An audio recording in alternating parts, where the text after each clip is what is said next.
Hello everyone. Hello. So today we're going to be doing African history. Okay? Oh, yeah. Are you looking forward to learning some more about African history? Yes! Right, let's go. And so today we're going to be learning about someone that I've mentioned a while ago. And his name is...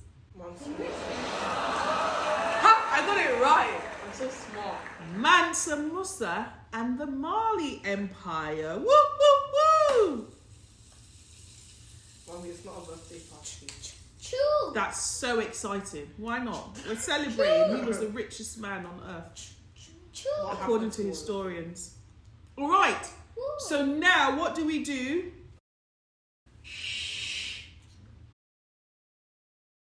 So for today, we're going to learn about Mansa Musa. We're going to start off with an introduction. Then I will tell you what the objectives are. So the objectives are things that I expect you to understand at the end of this. Then we'll look at a general history. So you just have a general idea about Mansa Musa. Then we're going to do a timeline. Yes. So a timeline of when the empire started. And then to test whether or not you were listening, we're going to do a quiz. And then conclusion, which is just a summary of everything that we've learned. So guys, pay attention. Look at all the images. Look at everything and pay attention, okay? So, as I said, the tales about him are story of legend because he was so rich, he was so wealthy that historians have said he is the richest man that ever lived. He had so much gold, right? And gold was what they used as money. I mean, gold is still, more powerful than money even in today's times, let alone then. But in those times, that was what they used to buy goods and services. They used gold. And he had so much of the gold that he even collapsed the Egyptian economy for 12 years. He flooded the Egyptian economy with so much gold that the value of gold became cheap. So he said he's gold? Gold, as in the jewelry that, jewelry is made from gold. He said he's gold? He shared a lot of his gold. So we're going to look at a lot of that. But his time in history is very remarkable. And just whilst we're on this page, so the Mali Empire that Mansa Musa reigned over is not present day Mali the country, right? So if you see the outline, I can't see it. this outline, the white lines here, shows where he was ruling over, right? Isn't that Mali today? Parts of it is Mali, parts of it isn't. Isn't the orange where... Look, parts of Burkina Faso, right? He ruled over parts of Burkina Faso. He ruled over parts of even Nigeria. That's right? Nigeria. Yeah, there were parts of that extended to Nigeria as well. Okay, even Mauritania, he ruled over Mauritania. So that's why I'm saying that present-day Mali is not what it was, it's not the same as the Empire Mali, okay? So the Empire Mali was much more extensive. There were other countries that were there were other countries in today's times that were part of the Mali Empire that are not so today, so that you don't get the two mixed up. So modern day Mali is different from the Mali Empire, okay? So he ruled at a time in history when Europe was struggling. So they were fighting wars, they were dying, they were struggling for resources, right? So there was poverty in Europe. But where he was ruling, there was a lot of wealth and there was a lot of food, there was a lot of resources in the land that he was ruling.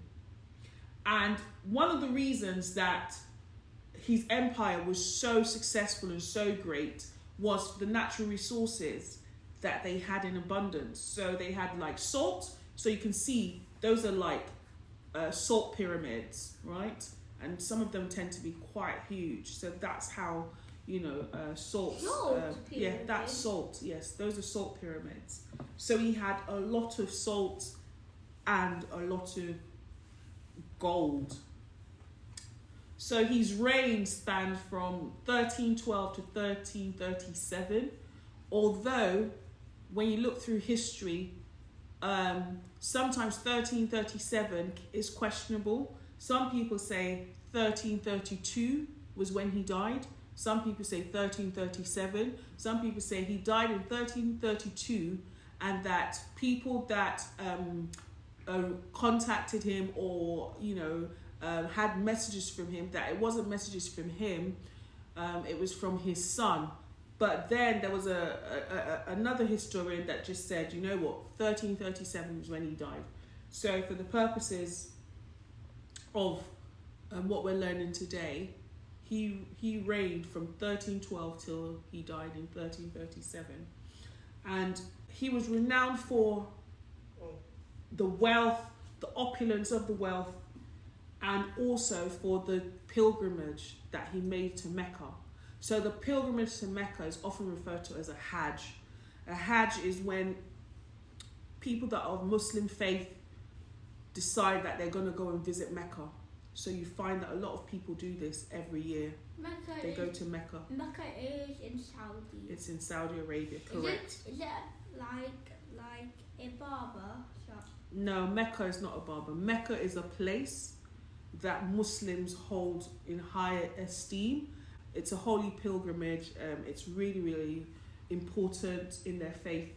So Mansa Musa was a Muslim, and his father and his grandfather made the pilgrimage as well to Mecca. So it was something that he wanted to do, and he accomplished. And in accomplishing that, he showed the entire world how much wealth was in the continent of Africa.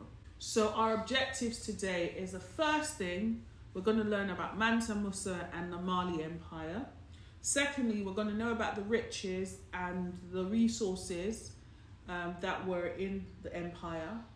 And we're going to understand the importance of his trip to Mecca and how that impacted the whole world.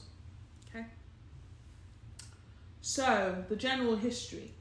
So we see that the Mali Empire is in West Africa, as you saw on the map that I showed you.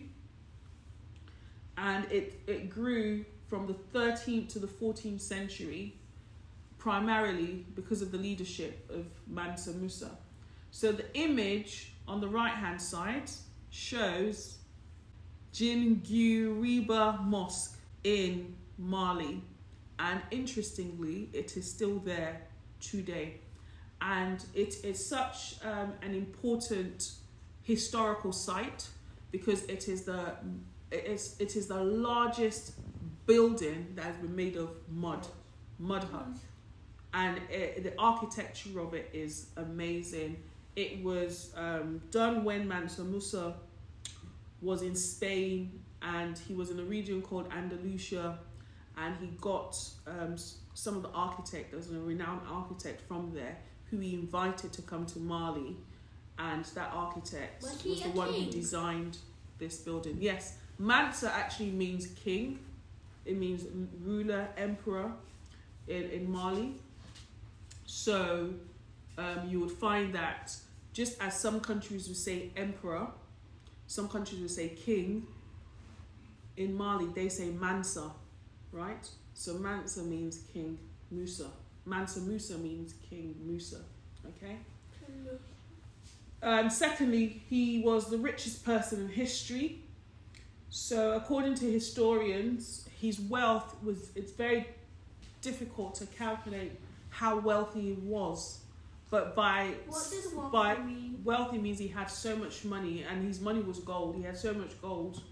But when, just I suppose a rough estimate of the gold that he had, when they measure it against today's standards of wealth, it's almost like nothing in comparison. He was just so wealthy that it's even hard to quantify how much his wealth is. And like I said previously, a lot of this wealth was acquired from the resources that he had, like the salt and other commodities that they had. So basically, another thing that historians say is that the gold that he had, it was probably amassed over time. So when he has like the resources, like selling the salt, you know, maybe spices and other things that, you know, was in abundance in the region, he would sell it and he would get gold. And also what he also did was he also fought like wars with other countries, neighboring countries, and he was victorious. And as a consequence, he would, you know, gain wealth from there. So this wealth that he had was amassed over time.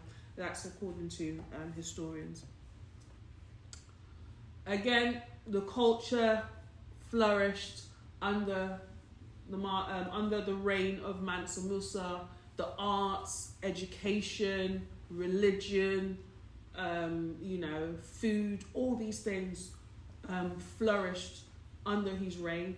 And in fact, the city of Timbuktu was a thriving centre of art and literature. It's very well renowned for its, you know, art and literature and education as well. On the wall?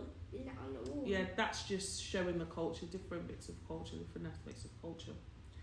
So I mentioned before that the Hajj, which is a holy pilgrimage to Mecca, was something that he wanted to do because his ancestors had done it.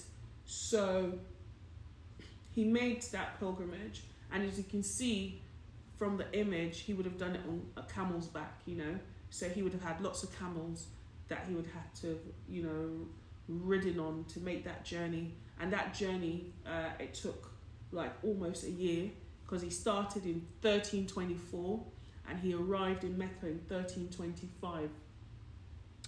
And the reason that we even have the records of this is that Arab historians wrote it down because they were just gobsmacked and so impressed by Mansa Musa's wealth that they wrote it down. And particularly when he made his travels on his journey to Mecca, he stopped in Egypt, and a lot of that was recorded.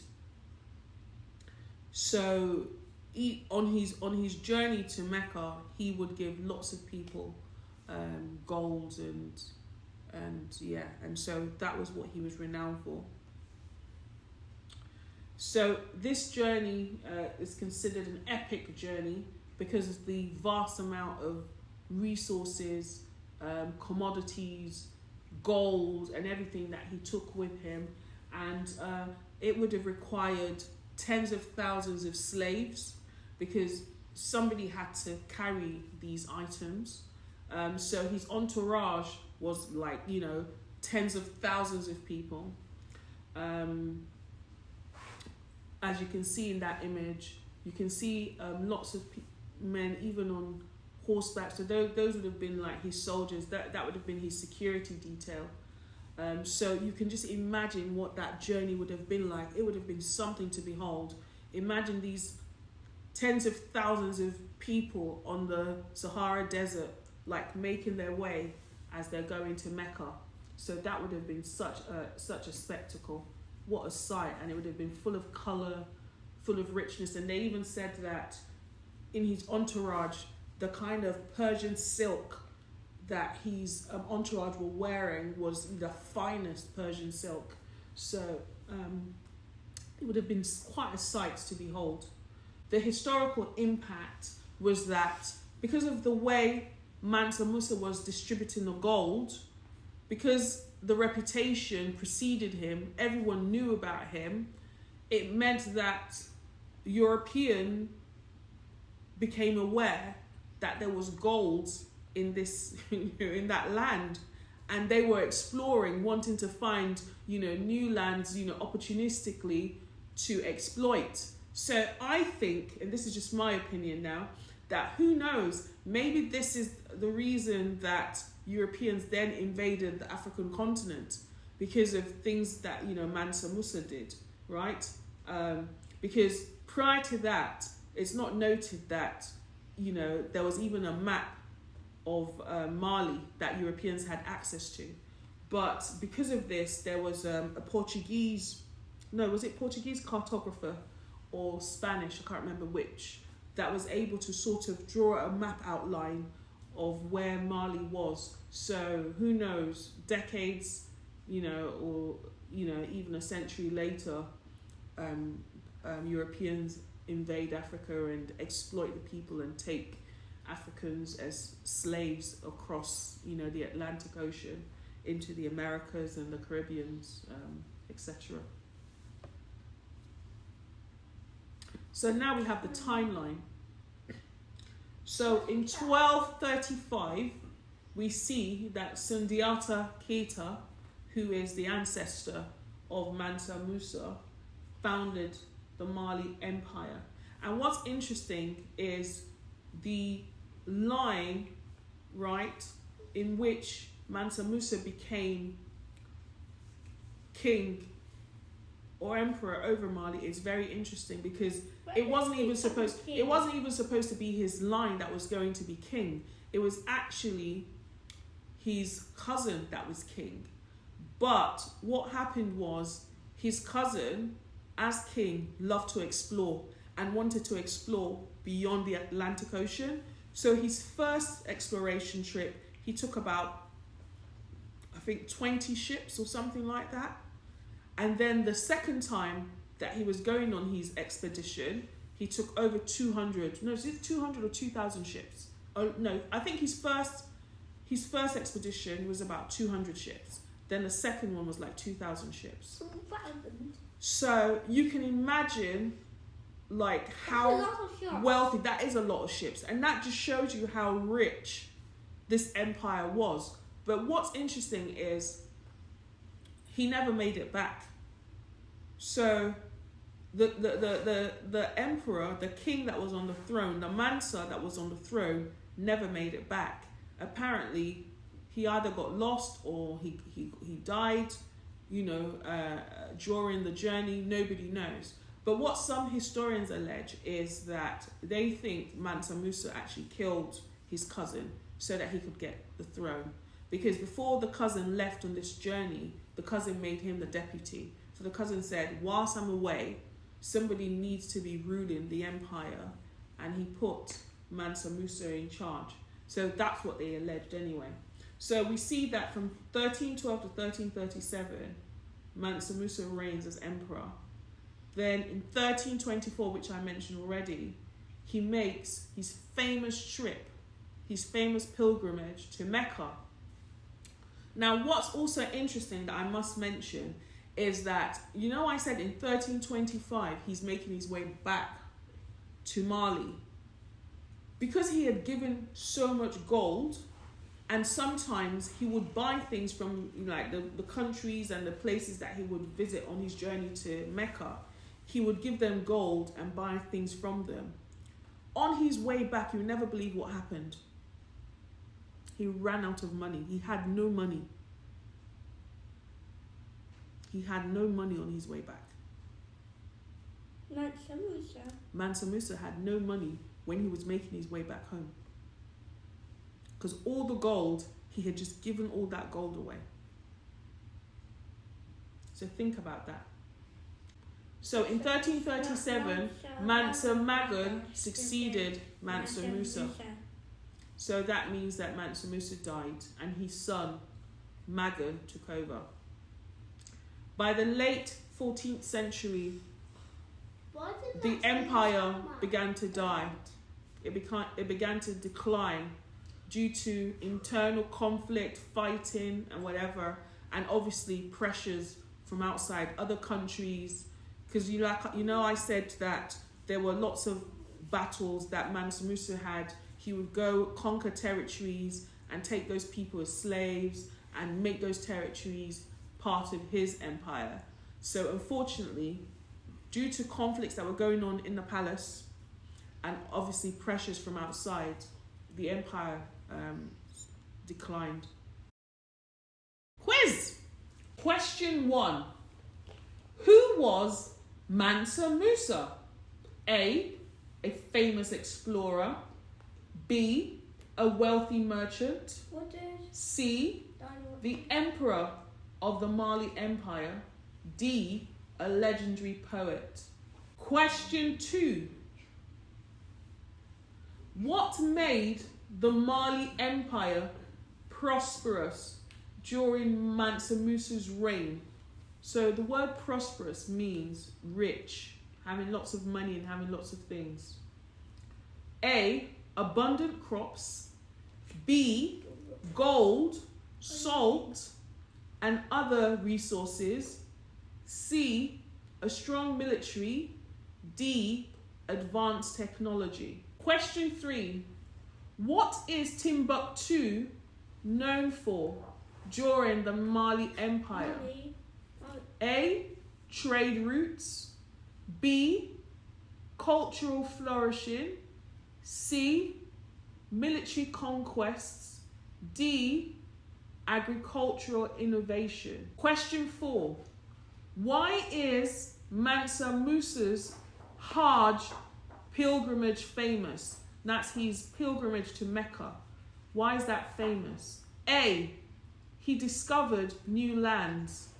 B, he traveled alone. C, he gave away a lot of wealth. D, he returned to Mali as a different person. Question 5. What eventually led to the decline of the Mali Empire? A, famine and disease. B, external attacks from neighboring empires. C, internal conflicts and external pressures. D, a lack of resources. Answers, guys.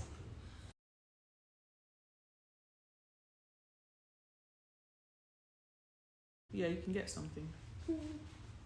Yeah, go on there. All right, so conclusion. So we see that Mansa Musa's reign just shows how great, African empires were, right? And the impacts of the culture on, today's world. So remember when I said that because of all that gold that he gave away, on his way back, he didn't have any gold. So what do you think of that, guys? I didn't hear anybody say anything. What do you think of that? Yeah, he gave away so much gold that when he was going back, he didn't have anything. He was broke. He spent stuff and he gave stuff, but he never really saved. Invest. Or he invested. He never really invested. But how can he invest? Think about those times. How would he have invested in those times? Because there would be no electric stuff in those places. Well, if you're going to look at it critically, basically, he shouldn't have taken all that gold, that much gold in the first place. If anything, maybe he could have taken maybe half the gold that he took. That's what I'm thinking out loud. Maybe take half the gold, leave the other half back in Mali, and then only give half on his journey as he's going to Mecca, so that he's got half when he's making his return trip.